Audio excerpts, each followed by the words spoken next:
Anouar Kassim, Islamic Arts, Heritage and Culture Show.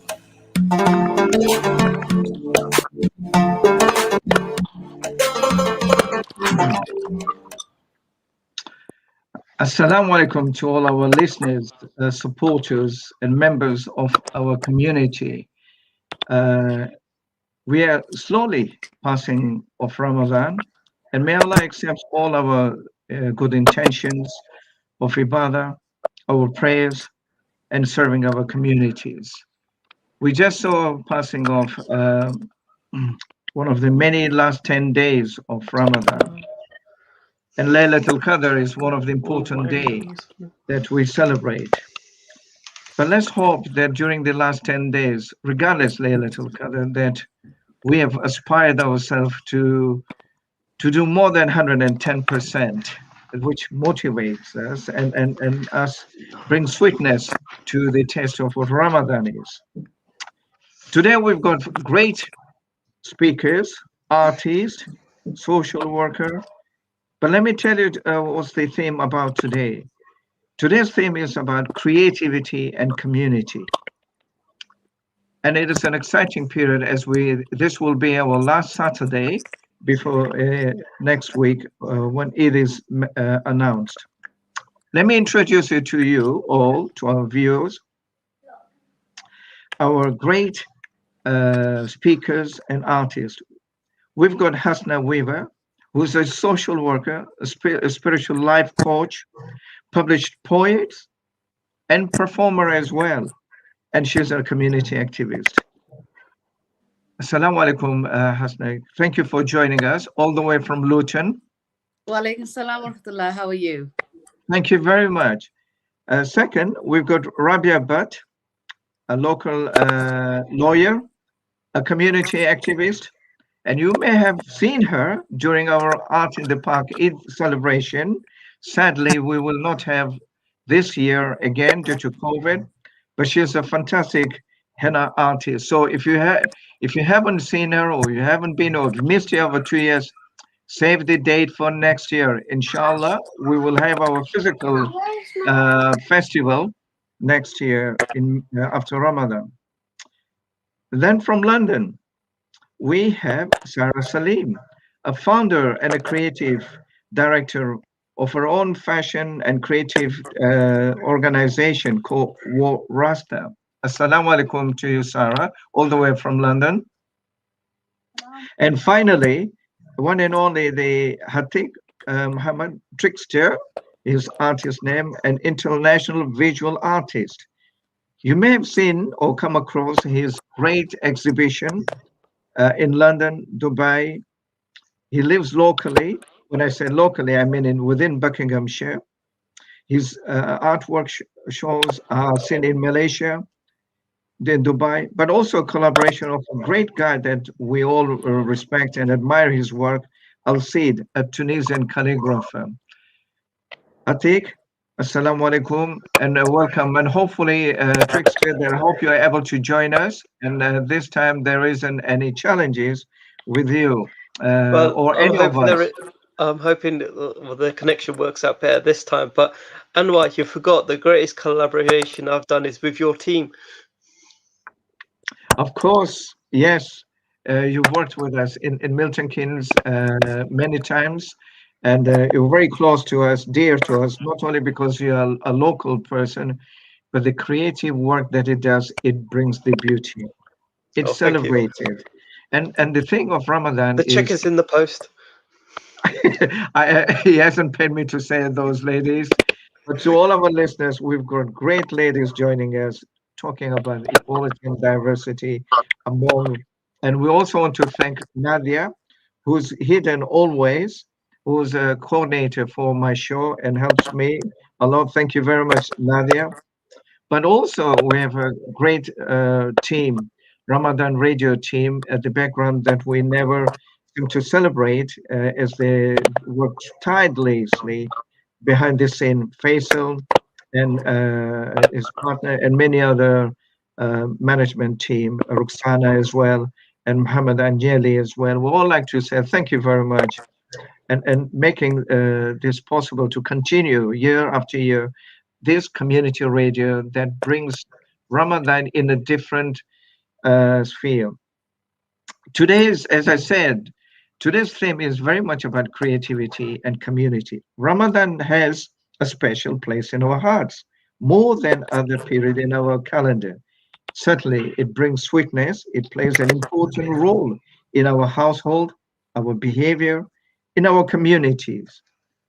Our communication with Allah subhanahu wa ta'ala is what we aspire during this period. When it leaves, it leaves us with sadness, and we long for that sweetness and the beauty that Ramadan brings to all of us. Sadly, in some household abroad, people are suffering in Palestine, in Kashmir, in various other society, where in Yemen, where the food is a lack of food and suffering. We pray for them collectively that Allah subhanahu wa ta'ala remove their difficulties and bring the peace and hope to their society. What have we learned during this pandemic period?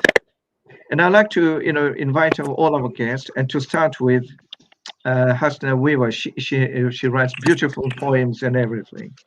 Hasna, would you start us by sharing one of your poem and some during this period? Start us with inspirational. You've actually caught me off guard, because I don't have it right in front of me. So perhaps if you speak to somebody else, I'll come back with a poem. Excellent. And I'll read it to you. How does that sound? That would be beautiful.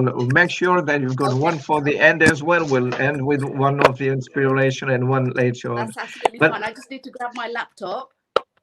Absolutely. We will continue. Yes, absolutely. Let me bring Rabia, a local young lady, a community activist. Rabia Bhatt was also a lawyer. How has this pandemic coped with you as a full-time worker as well? What are the things that kind of picked up and felt that we could do? What have we learned, and how can we progress from here onwards? Assalamu alaikum first, everybody. Welcome, Sana. And all the other guests that are here today. I mean, for me personally, as a lawyer, I've always been to the office. It's just one of those things that everybody does.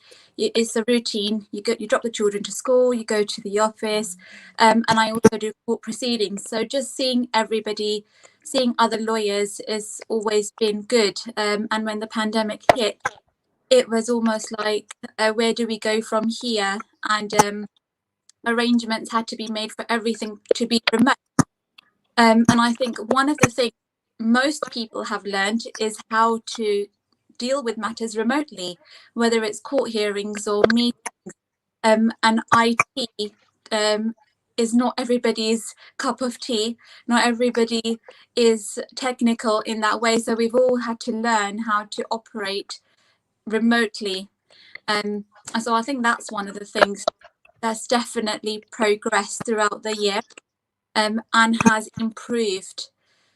In terms of henna, that being my other part of my hobby, it's been pretty quiet, to be honest, because henna requires you to be in close proximity with other people, and obviously COVID doesn't allow you to be at least two meters distance apart. So bookings were closed. I took no Eid bookings last year, and it was pretty quiet, and it's sad because I do love meeting new people, and not being able to see anybody new was hard, but we've gone through it. And lastly, I think the main thing that really was hard was the children being at home from school, and managing full-time work and homeschooling. But again, we managed a routine quite quickly, and were able to sort out when we work and when we also through homeschooling, and alhamdulillah, my children are pretty good at listening when it comes to mum needs to go to a meeting now, so you need to stay in this room and not come in. And it's the same thing that I say. I'm going to be on the radio, so don't come into the room. And they are happily downstairs watching cartoon with their dad. So we've been through it all, and inshallah, as the restrictions ease, I'm hoping we will be able to meet people. It may not be back to normal, and there may still be that flexibility, which is also a positive. It's always positive to have that flexibility when it comes to work, but it will be nice to see and communicate with people face to face at some point. Well, it's nice to hear then how people are juggling their full-time work and being a mother as well, and how does Ramadan fit in at the same time. But has there been any changes of attitude during the period of Ramadan towards you and for our communities? Not so much. Last year, in complete lockdown. So it was pretty hard because I would often go and see families for Iftar. My children would see their cousins, and Eid was always celebrated together as a family. And last year was the first Eid where I celebrated alone with just me, my children, my husband. So that was pretty hard. And this year was a little bit better because we are still able to see people, even outside or in your gardens. So it's just a little bit better. But my children saw their cousins after, I'd say, 6 months, and the happiness in their faces so evident, that they were able to just play with each other like normal. So that is something that was hard hitting for them. But I have to say, alhamdulillah, I think a lot of children have adapted. They understand why we're in this position, and they've not raised any issues or concerns or change of behaviour, not as far as anyway. Well, moving swiftly, I'd like to introduce Sarah Saleem, who works within the community through creativity. And how, Sarah, thank you for joining us all the way from London.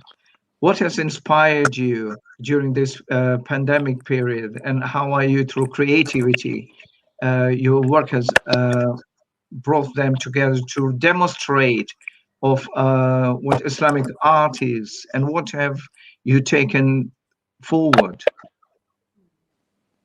Thank you, Anouar. Assalamu alaikum to all my fellow guests. Walaikum salam. Morning, your team, like you mentioned earlier. It's been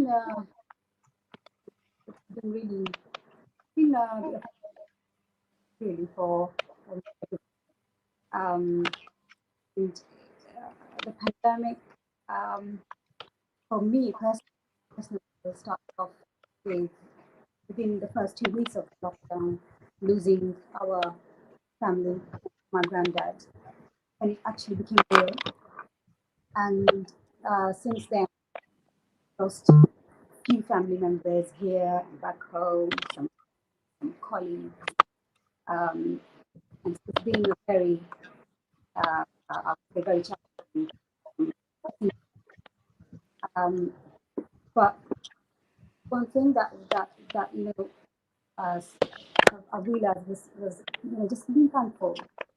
So many things we take for granted in our daily lives. We don't, the health that we have, the life that we have, the things that we have. It's like saying homeschooling suddenly, being in lockdown.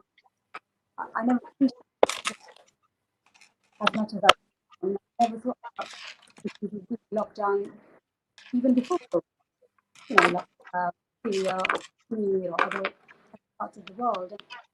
I never thought about how to homeschool.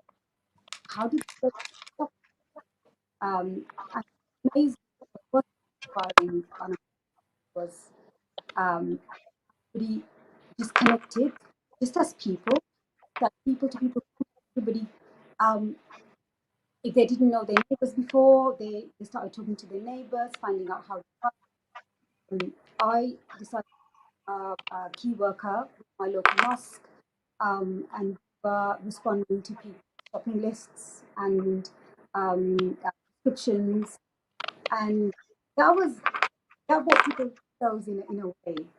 People that I never met before, suddenly I knew what their favorite biscuit was, what's their best treat or what cake. And so that was such a strong feeling of just connection, human level. And work-wise, you asked about creativity. I have to be honest. Initially, I went through a phase of just couldn't find the inspiration with regards to my work, because we produce costumes for parades and processions, and we work with mosques, schools, children's carnival. Because all of that can stand still, with a case of just being in a void, in a strange space.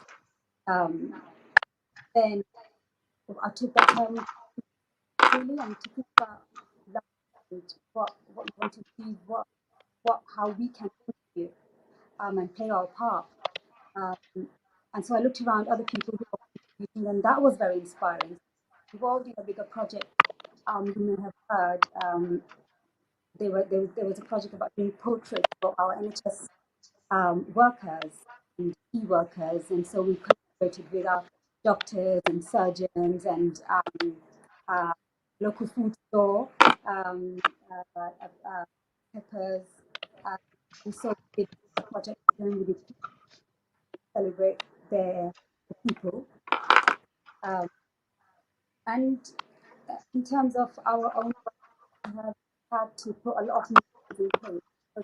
Purely because of the logistics things, our costumes, the size of things tends to be big. You can't really work from home, and that aspect, you need a studio. You can't take them to the store. They don't fit in your car. They're so heavy. You need another person. We usually work with such a unique, great big. So we were initially allowed. And then, Sure. Slowly, when we were allowed, as like everybody knows, there were only a certain amount of people at space, and so how do you work when you need to work with a welder and you can't work with them physically in the same space? So it took a good months to put place, but we have done. We have thankfully managed to work with our people, their own bodies. So we've been delivering things to their homes, little things, but they do bitumen and things, and collect all those items, bring it here, and we put together, we've created something, which is what we do with both our staff, work on the artwork and based on the Islamic architecture and calligraphy. Sure. So some good work to share with everybody this Eid. And we have now joined in with a national program, is Children's Carnival Week for next Eid. And we will be collaborating with mosques and schools and madrasas to, inshallah, go and celebrate Eid with them in their own settings. So it's exciting. Things have to move. Let's see how it goes. Well, it certainly is exciting, but it's also refreshing to know that you'll be working with us as well next year in developing some of the work. And as we go moving on, and we will touch base with you, Sarah, in a minute. And Hasna, are you ready to share one or two of your points first at the moment, and then let us know more about the things that you've kind of picked up as a social worker during the pandemics and the challenges that you've come across, and what is the way forward in terms of servicing our society, that we do not lose that focus, Hasna. I'll leave this. The floor Okay, is so yours, you've Hasna. asked me a couple of questions I altogether. know. Should we start with a Take your poem, or time. would you like me to talk first? Would you share a poem first? Okay. So this poem is in conjunction with Ramadan and the message of Ramadan, which is to gain closeness to Allah and to be aware of Allah, to bring awareness to the forefront of what He wants from us, and to be able to seek His pleasure. So this is one I wrote a while ago, but it's one of my favorite, and it's about my favorite being, which is Allah, obviously.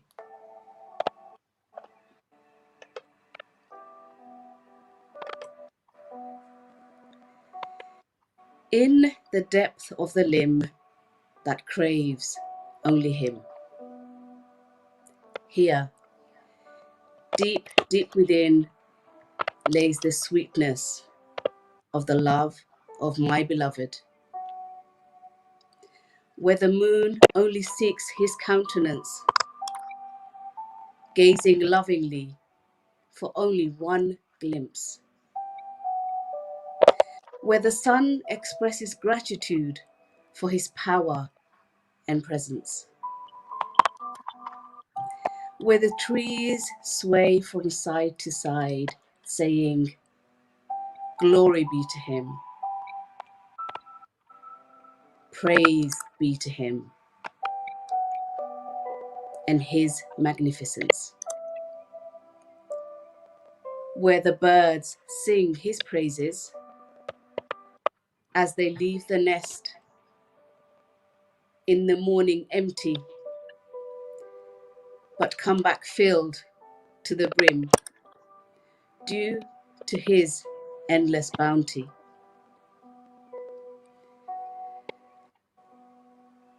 I, a nobody from nothingness, long for Him, only Him, accept these tears as an offering of my everlasting love.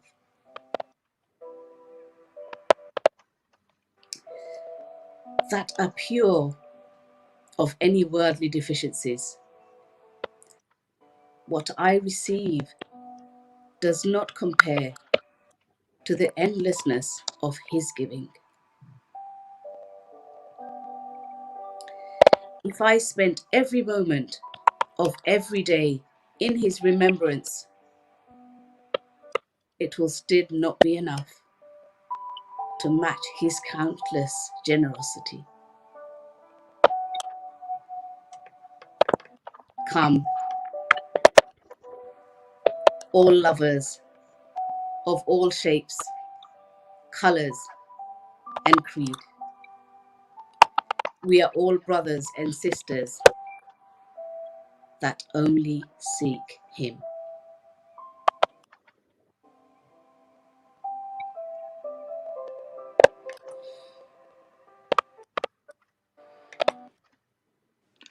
Well, Hasna, what can I say? You know, you've captured, you put the theme of the show today, creativity and community. And your poem certainly kind of reflects and food for thoughts for all of us during these last few days as Ramadan passes us, and said, where do we go from here? Just to remind our viewers and listeners, in 2 minutes we will be having a commercial break. That does not mean that we've disappeared. Radio Ramadan has disappeared. We're just having a commercial break. And equally, our guest will still be here. But I just thought I kind of make an announcement that in 2 minutes we'll have a commercial break. However, we would like to continue this conversation with Hasna to kind of expand what inspired you about this particular poem. I know it's your favorite. It certainly has caught my emotions in this poem of yours. The moon, when you talk about, it brought the feelings of that I could see our Prophet Sallallahu Alaihi Wasallam when he was coming to Medina, and the famous songs by young people. Tal al Badru, welcome him very much, our Nabi. And who better during these humbling times that he brought us all together. Ramadan was revealed to him so much that he went and asked his wife Sheikh Khadija to cover him as a blanket, and that blanket is this world to protect him from there. Where are we today as a human being, as a community? And that is my worrying question that I would like to focus further in the field. When you talk about the birds, you remind me our Prophet Sulaiman alayhi salam, that he said many in his comments. Sulaiman alayhi salam was talking about he was able to converse with all animals in all aspects, and he reassured us that having trust in Allah subhanahu wa ta'ala and in his beauty, even the birds do get filled in the belly. Where are we today as a community, globally or nationally or in MK? Where are we thinking at the moment where the people are left without food in Yemen?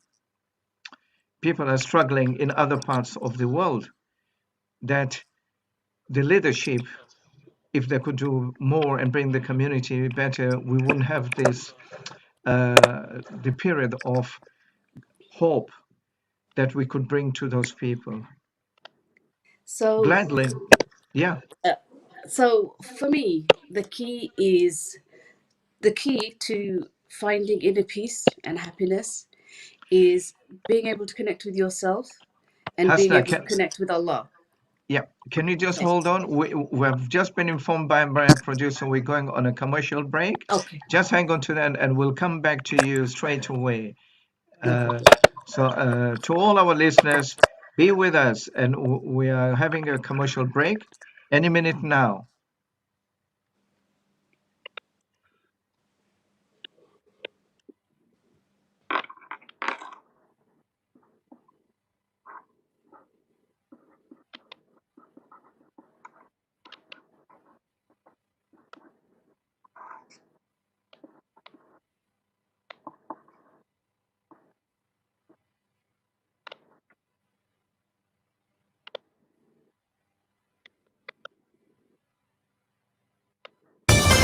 This is Ramadan 87.9 FM on your dial.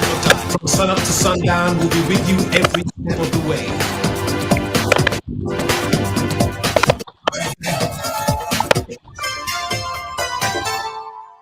Ramadan Mubarak from Caprino's Pizza. After a long day of fasting, order our delicious pizzas, sides, cookies and much more to break your fast. During this Ramadan, we are offering 15% off if you order online, as well as free delivery, plus special offers if you collect. You can order from Just Eat, Deliveroo, Uber Eats and our website, caprinospizza.co.uk. For more details, contact 01908 675 947 or visit North 10th Street, Lloyd's Court, Milton Keynes City Centre, MK9 3EL.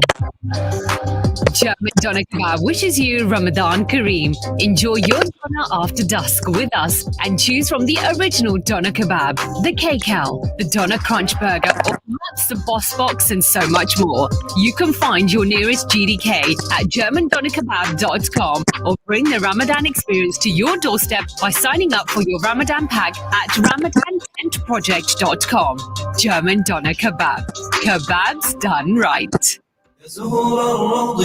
Allah has bestowed us with another Ramadan. Each day is a perfect time to help the suffering Ummah with our supplications and our charitable giving. Make the difference with UK charity Ummah Welfare Trust by supporting its emergency, development and Ramadan programs. We are part of the Ummah, and the Ummah is a part of us.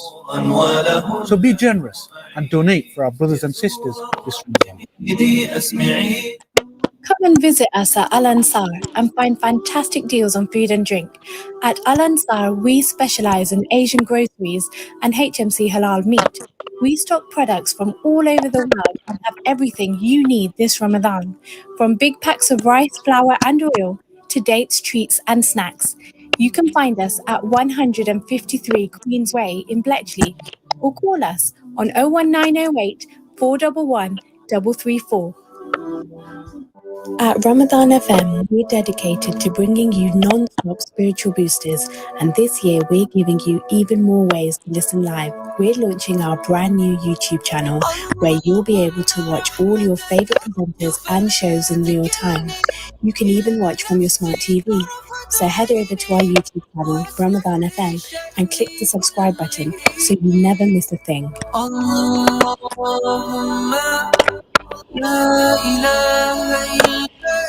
Assalamu alaikum, this is Roxana. Join me on the discussion show every Sunday from 6 to 7 p.m, where I'll be covering some hot topics with my guests.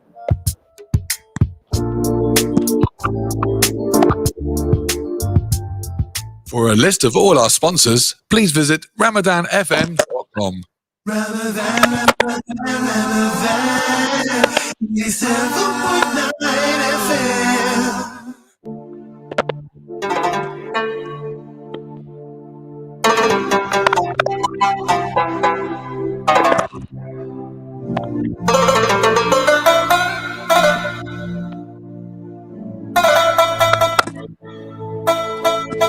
Anouar Kassim, Islamic Art, Heritage and Culture Show.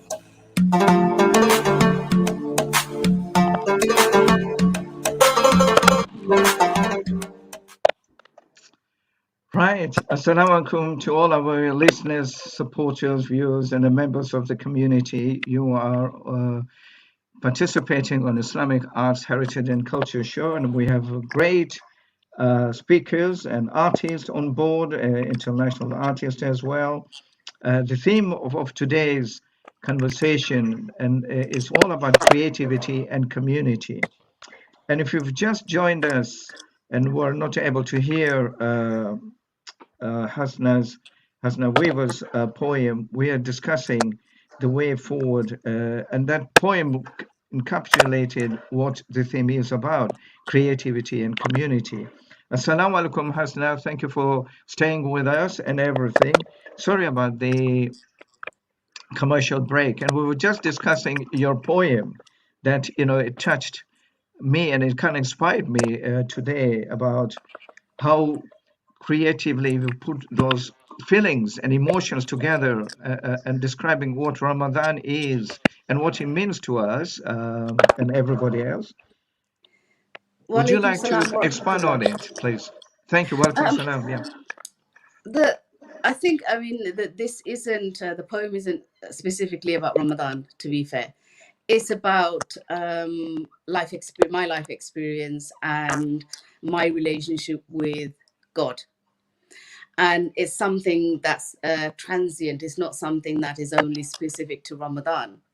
So I was saying earlier that the key to inner peace and happiness is connecting with ourselves and knowing ourselves, but also connecting with Allah and knowing Allah.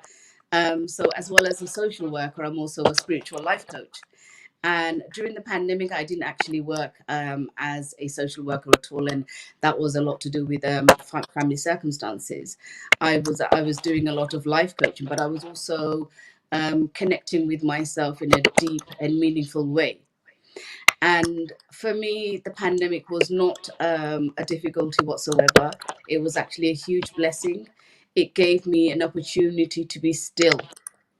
And I don't think we value stillness enough in this society of, everything's fast moving, everything's instantaneous. There's, instant. We always looking for instant gratification. There's social media, which instantly you are able to connect with people all over the world. So in some ways it can be a curse, and in some ways it can be a huge blessing, depending on how we use that. So for me, the pandemic has been a huge blessing because it's helped me to grow. And then now that Ramadan came along, and we all know how special and amazing and full of light Ramadan is. And I don't really need to go into the details of that. We have to feel it for ourselves. And for us to be able to feel it for ourselves, we have to connect. And so this poem was really about connecting. Because everything in creation the trees, the birds, the sun, the moon, everything in creation connects with Allah and worships Allah without any argument or without any wanting from of Allah. And sometimes as human beings, we always like to barter with Allah. Well, if I pray, then Allah will give me this. If I do more of this, then Allah will give me this. It's not about that. For me, connecting with Allah is because I need it.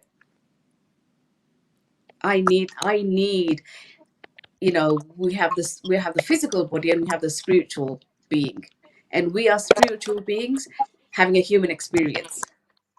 So if we don't feed our spiritual being and we starve that, then what's the point of life? From my, as far as I'm concerned, well, what's the point of life? You live, you have children, you have these experiences, and you die. There's more than that, so much more. And that's what I try to kind of that's the knowledge I try to impart on a daily basis when I'm interacting with people, but also as a spiritual life coach. Well, it certainly ties in very much, because during pandemic, quite a few the case of mental health had risen quite a lot within our society as well. We shouldn't shy away. It's within every society, but also women also going through difficult challenges of domestic violence as well. And how do we support that? What could be done coming out of Ramadan period and pandemic? What is the norm? What is the way I forward, think that Islam? for me, we are hugely blessed to be living in this Western community society where there is so much support out there.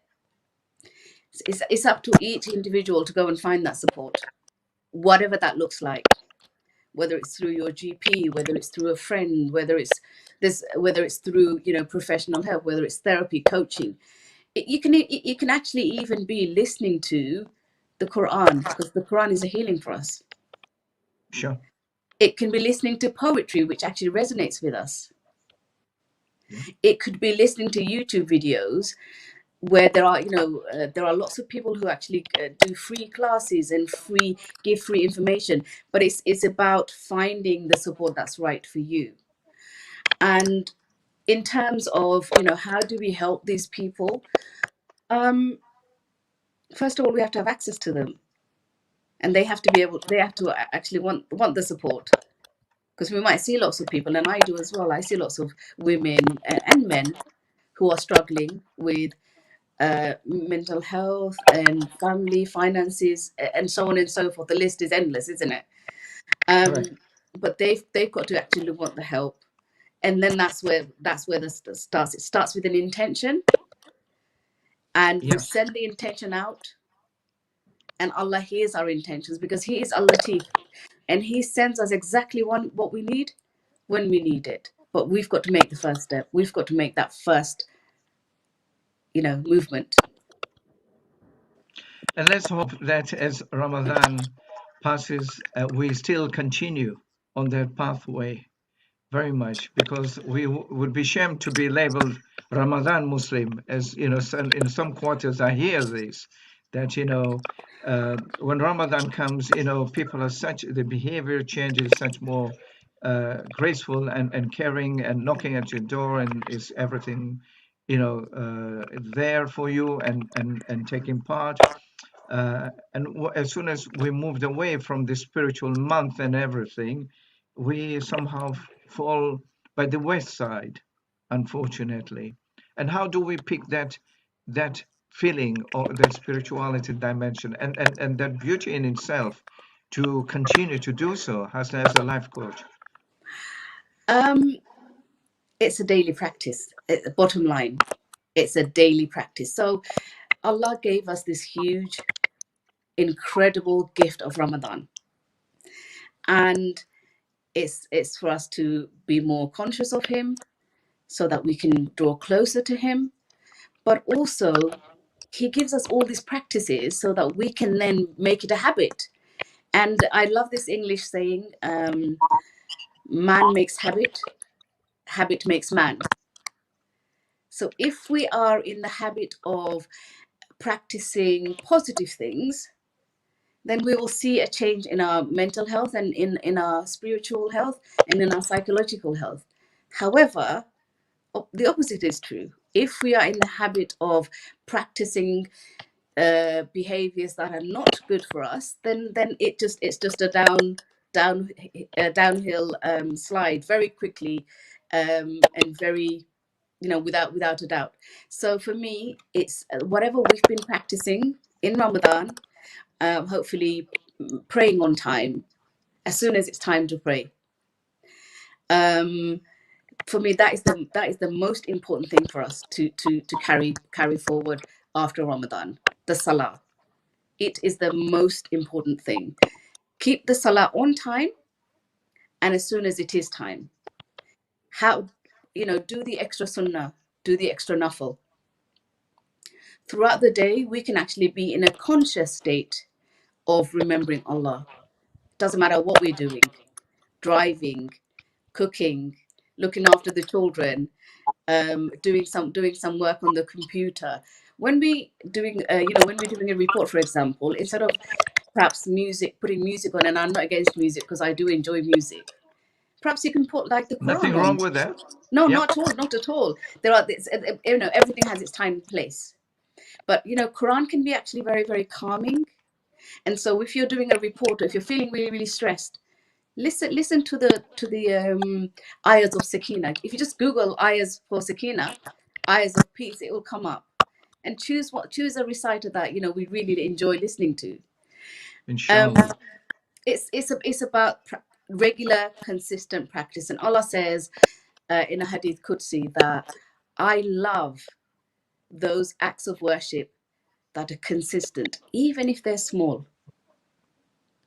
Absolutely. Even if they're small, consistency. And with that word consistency, I have to just stand by as well. I would like to introduce Trickster, a visual artist who's been consistent in his creativity, in his artwork.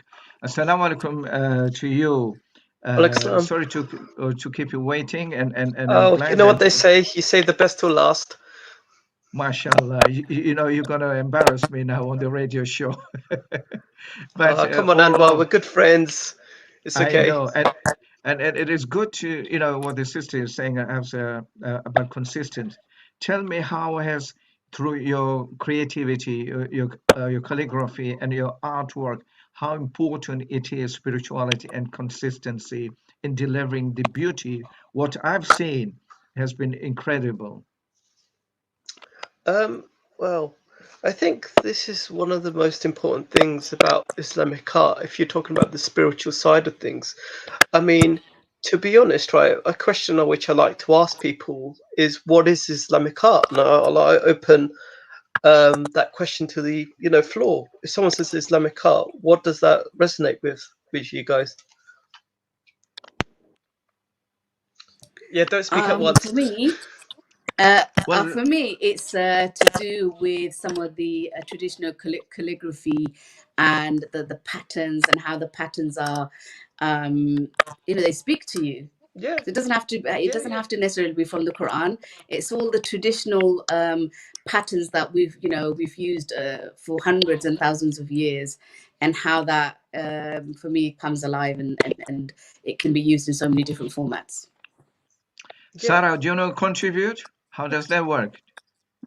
Visualizing them in my head, and straight away for me, Islamic art is obviously the calligraphy, the beauty. Can you speak up, sister? You're very quiet. Sorry. Is it better now? Slightly better. Yeah. I was saying that straight away you have a vision in your mind, and for me, it's still very quiet. Sorry.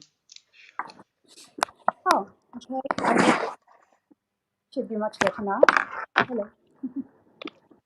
Thank you. Better now? Yes. No, I was saying the vision I have in my head straight away is the beauty of the Islamic calligraphy, the geometry, and I think the thing about Islamic art is it's not just a pattern. It's not an image. There's a lot of depth in it. You know, the geometric patterns, the way it starts from one center point and the whole pattern that builds around it, but they're all connected from that center. That pattern just grows. It's so meaningful. The fact that uh, they're all connected. They're all about geometry, but not art for the sake of it. It's math behind of calculation. Yeah, Um, exactly. and so it draws you, really draws you in. Yeah, I Thank mean, you. And if I can bring Rabia, I see you're a henna designer as well, and you do beautiful henna design. Would you like to respond to Trickster, please? I mean, when I think of Islamic art, I always think of the geometry, and I always think of the that you find in the big beautiful mosque. It really does draw you in, and it's really so beautiful to look at. I mean, those are all kind of like brilliant answers. Anouar, do you want to give your interpretation? I know we're going to run out of time soon. Well, to me, the Islamic art, the biggest one, right at the beginning, before the calligraphy, has been the spoken word, the Oh, okay. poetry, because it was the words before the written aspect was established and everything. Storytelling has been part of our culture. Hadith was driven through storytelling from one generation to another, but it was done beautifully as well until the formulation through mathematics and other aspects of scholarly that it was developed. I hope that helps, Atik. Yeah. I mean, all of those answers were brilliant, but the fundamental common distinction between all of those kind of like um, things that you guys mentioned are all elements of Islamic art. But to be honest, Islamic art in its purest essence should basically remind you of the divine, and that is the core functionality of Islamic art. It doesn't matter if it's the garden, architecture, the core essence of Islamic art, it should remind you of the divine. Otherwise, it can't be really called Islamic art. And I think that's the most amazing thing about, Islamic art or sacred art. It's to do with beauty. And we all know beauty is a universal language. And the thing about beautiful art, it can basically break down barriers better than any interfaith dialogue. And beauty, as like I said, it's always been a hallmark of Islam, from literature to carpets to, like I said before, gardens, architecture. It's all surrounded by beauty and the core aspects of, Islamic art. And I think this is one of the biggest difference to Western art, is that with Western art or most modern art, it's based on a material level and it's to do with someone's ego. It normally say, look how clever I am, look how smart I am, I've done this, me, I. And that's the problem with like most modern art. But Islamic art is not about your ego which is on display. It's about, something big about that. It's the spiritual, message. And because the spiritual element, it keeps your ego in check. I mean, even the greater artists recognize that they owe their talent to God and their work is for His glory, not for their own. Very neatly kind of brought things together. How Ramadan and the beauty of Islamic art and how it is connected, and what you said, it reminds of the divine, and it's a universal language. What kind of feelings when you took your exhibition to Malaysia uh, inspired you from that part of the world that you have included in your present exhibition on or your new work? I mean, one of the things which I always try to say, like one of my work is basically, it's like a child of two different worlds, because I got my Islamic heritage, but then also brought up in the British kind of like atmosphere. And then what I tend to do is fuse those two cultures into the. And the amazing thing about Malaysia is fantastic. It's like this melting pot of different cultures and how they just coexist. And it's in Kuala Lumpur, you see that everywhere. Everybody's like, you go to the town centre, there's like you'll see Eid celebrations, but then you also see the Christians there, and then the the other thieves, but they just get along, and they'll be like, no one's freaked out by everybody else is the police, but it's the common like pot which everybody kind of like unites over. So it's quite an interesting atmosphere, and it's like when you go to pray, you don't get that awkward stare. Or the most valuable thing, the water thing in the toilets, which is a godsend in that part of the world. That's what I think, anyway.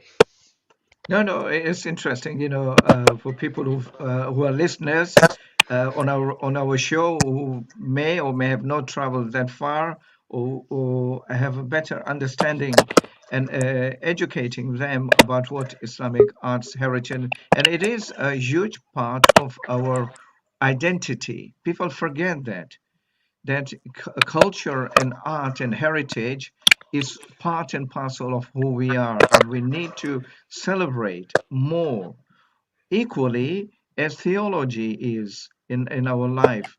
So there shouldn't be one or the other. It is part and parcel in balance, as Islam has come to us as in the is in a form of in the middle. Allah says, choose the middle way, the middle path, and here it is.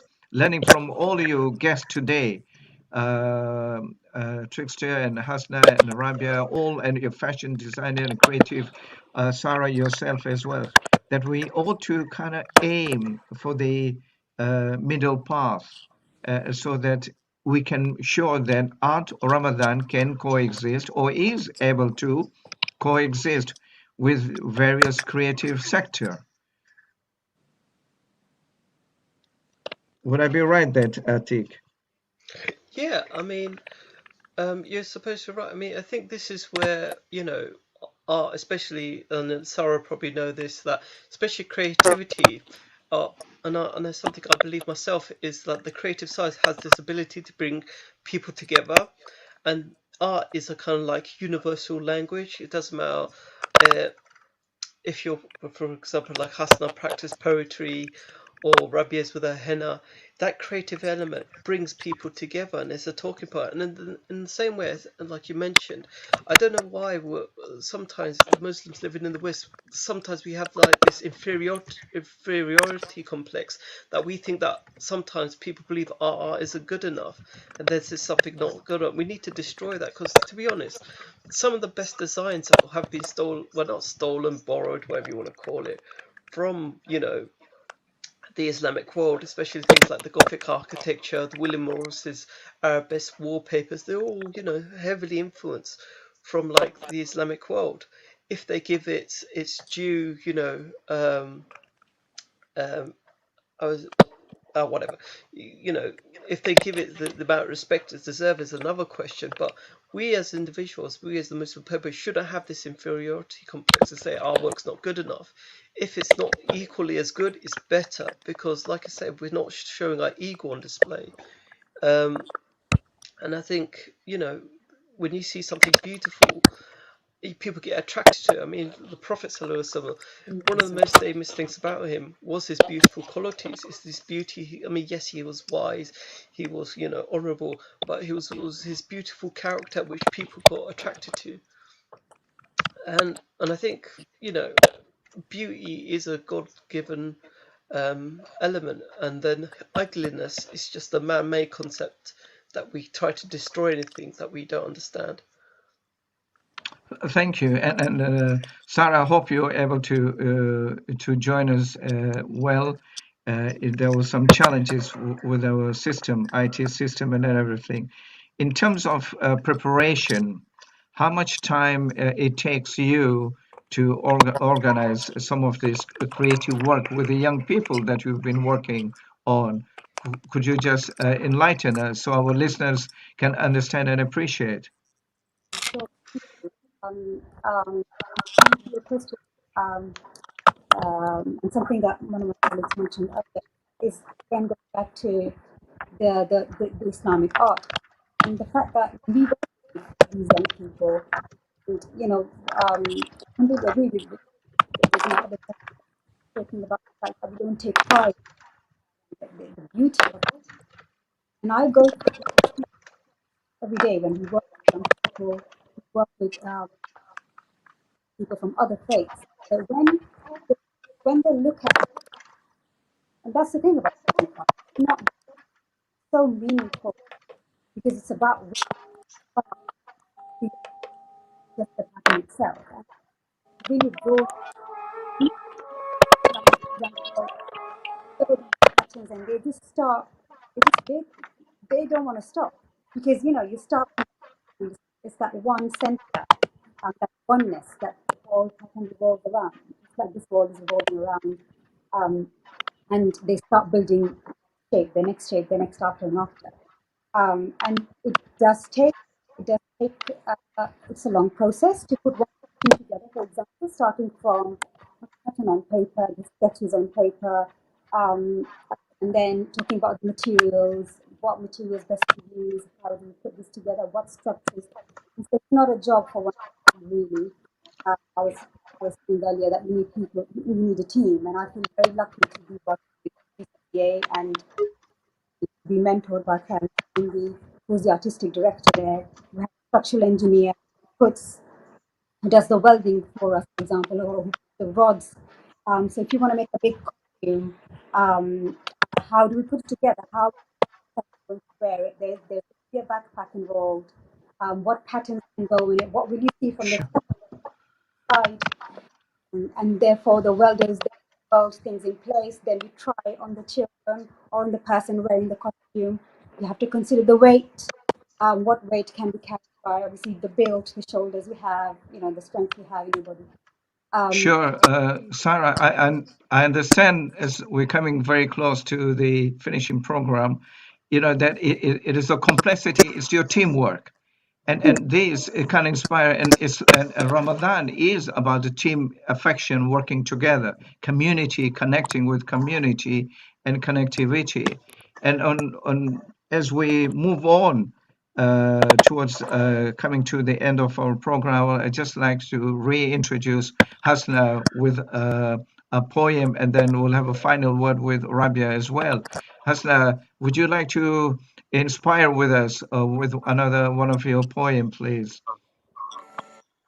So this one is a message to everyone who may be feeling down, or perhaps they're going through some difficulty, and they need to hear this. But usually when I write poetry, it's a message to myself more than anybody else, and then it's a message to other people. You are not broken, my love. Nothing can break you. How can a sacred light from heaven above be touched by anything in this world? It is not possible.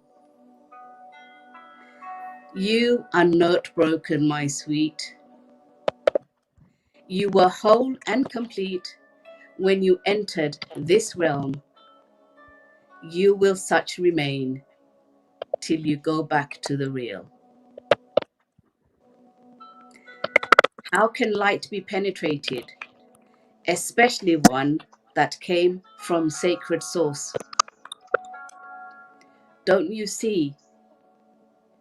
You can never be broken, my darling. It is not possible.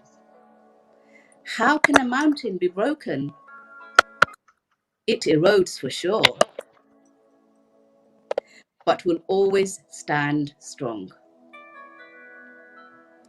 You are not broken, my sweet. Can the sky be broken?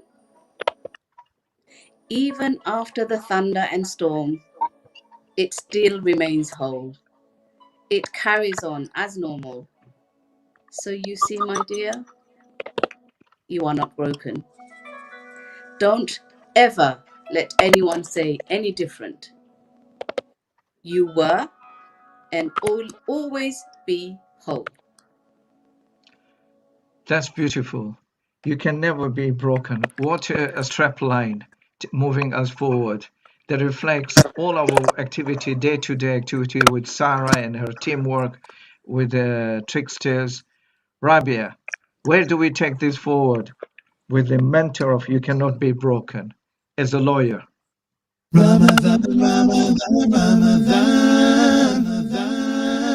Adhan is sponsored by Muslim Global Relief. Where there is extreme poverty, there are always I orphans. think the show is coming to an end. Parents somewhere in the world. There are over 200 million orphaned children worldwide. Muslim Global Relief provides education to help orphan children develop the skills they need, making positive changes in their life and breaking them free from poverty. Awarded the UK's Best Muslim Charity of the Year. Make a 100% zakat donation. Visit muslimglobalrelief.org.